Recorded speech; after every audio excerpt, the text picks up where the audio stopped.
തിരഞ്ഞെടുപ്പ് പ്രചാരണങ്ങളുടെ ഭാഗമായി നാളെ നരേന്ദ്രമോദി തലസ്ഥാനത്ത് എത്തും. കാട്ടാക്കട ക്രിസ്ത്യൻ കോളേജിൽ നടക്കുന്ന തെരഞ്ഞെടുപ്പ് പ്രചാരണത്തിന്റെ പൊതുയോഗത്തിൽ മോദി അഭിസംബോധന ചെയ്യും.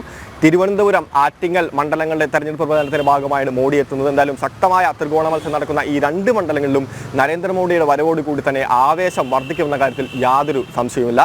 റിപ്പോർട്ടിലേക്ക് പോകാം. പ്രവർത്തകർക്ക് ആവേശം പകർന്ന നരേന്ദ്രമോദി വീണ്ടും കേരളത്തിലെത്തുകയാണ്. തിരുവനന്തപുരം, ആറ്റിങ്ങൽ ലോക്സഭാ മണ്ഡലങ്ങളിലെ NDA സ്ഥാനാർത്ഥികളുടെ തെരഞ്ഞെടുപ്പ് പ്രചരണത്തിന്റെ ഭാഗമായ പൊതുയോഗത്തിലാണ് മോദി പങ്കെടുക്കുന്നത്. രാവിലെ 11 മണിയോടുകൂടിയാണ് കാട്ടാക്കടയിൽ പ്രത്യേകം സജ്ജീകരിച്ചിരിക്കുന്ന ഹെലിപ്പാഡിൽ മോദി എത്തുക. അവിടെ നിന്നും റോഡ് മാർഗം ക്രിസ്ത്യൻ കോളേജ് ഗ്രൗണ്ടിലെ പൊതുയോഗ വേദിയിലേക്ക്.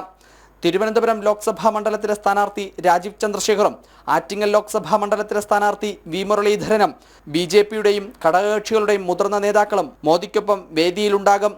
ആയിരക്കണക്കിന് പ്രവർത്തകർ പൊതുസമ്മേളന വേദിയിൽ പ്രധാനമന്ത്രിയെ കേൾക്കാൻ ഉണ്ടാകുമെന്നാണ് BJP ജില്ലാ നേതൃത്വം വ്യക്തമാക്കുന്നത്. പൊതുസമ്മേളനത്തിനു ശേഷം വൈകുന്നേരത്തോടെ മോദി ഡൽഹിയിലേക്ക് മടങ്ങും.